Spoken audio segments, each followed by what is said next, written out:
हायकोर्टाने विकास गोगावलेंचा अटकपूर्व जामीन फेटाळलेला आहे। महाड नगर परिषदेत झालेल्या राड्यानंतर मंत्री भरत गोगावलेंचा मुलगा विकास गोगावले फरार आहे। आता विकास गोगावले महाड पोलिसांना शरण आलाय। विकास गोगावलेंना पोलिसांसमोर शरण येण्याचे हायकोर्टाकडून आदेश देण्यात आले होते आणि नाना जगताप, श्रेयस जगताप, धनंजय देशमुख यांच्यासह अन्य कार्यकर्त्यांना सुद्धा अटक करण्यात आलेली आहे। नगरपालिकेच्या मतदानाच्या दिवशी महाड शहरामध्ये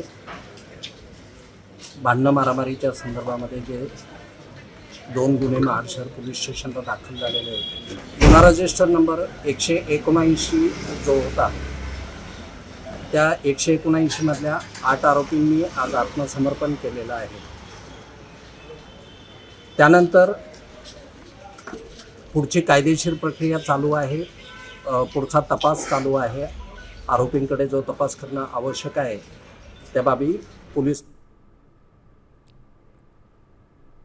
विकास गोगावलेंच्या आत्मसमर्पणानंतर आता नवीन एक मुद्दा समोर आलेला आहे। राष्ट्रवादीचे जे कार्यकर्ते आहेत त्यांना देखील न्यायालयाने फटकारलेला आहे। आपण जर का पाहिलं तर राष्ट्रवादीचे माजी आमदार आहेत माणिक जगताप यांचे भाऊ आहेत हनुमान जगताप, त्याचप्रमाणे श्रेयस जगताप यासह राष्ट्रवादीचे तालुकाध्यक्ष निलेश महाडिक आणि या भांडणासाठी तो मूळ कारणीभूत आहे, ज्याच्यामुळे ही भांडणं झाली असं सांगितलं जातं। ज्याच्या बॉडीगार्डकडे रिव्हॉल्वर होती, अगर त्याच्या गाडीमध्ये स्टंप्स आणि हॉकी स्टिक सापडल्या, तो सुशांत दाबरे या सर्वांना न्यायालयाने फटकारलेला आहे आणि यांना फरार घोषित केलेलं आहे। ज्या प्रकारे